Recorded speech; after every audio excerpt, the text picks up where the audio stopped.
السلام عليكم ورحمة الله وبركاته. ما تعرفون حينا وهيا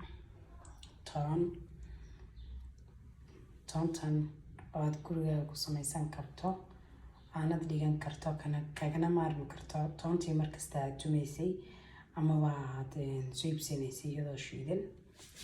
Hadda halkan waxaan ku haystaa weelkii aan ku shubaynay toonta. Halkan waxaan ku haysanaa nusrada toona iyo biyihii. Hadda toontan ayaan meesha kusoo guran doonaa.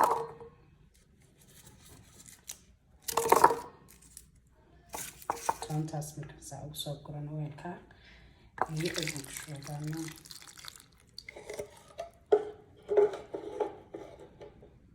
biyaha markaan ku shubno kadibna waxaynu ku xiranaa bacdiyo weyn.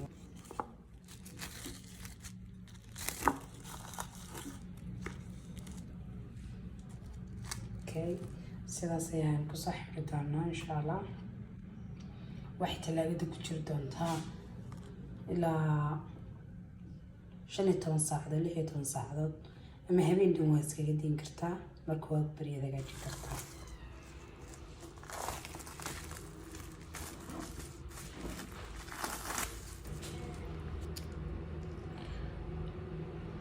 toontii waxaynu dhignaa xalay toole saaka ayaan ka furay waa taas sidaa yare fudud bay markiiba kuugu soo hadda waxaan soo diyaariyey toontii waan soo dhilay si yare fudud bay maasha Allah igu soo dhilmatay. waxaynu ku ridi doonaa mashiinka.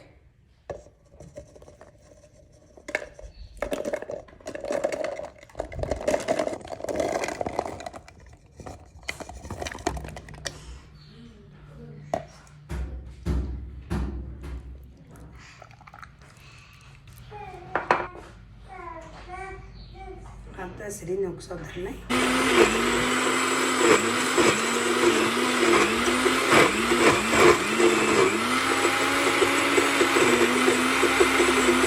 hadda waan soo ridqnay sidaas ayay ku soo baxday markii aan soo ridqnay mashiinka aan soo gelinay maasha Allah tabaaraka raxmaan. waxaynu soo qaadanay weelkii aan ku shubi lahaa markii aan soo ridqay isku soo diyaariyay. hadda weelkiina waa kaas waa ku shubaynaa.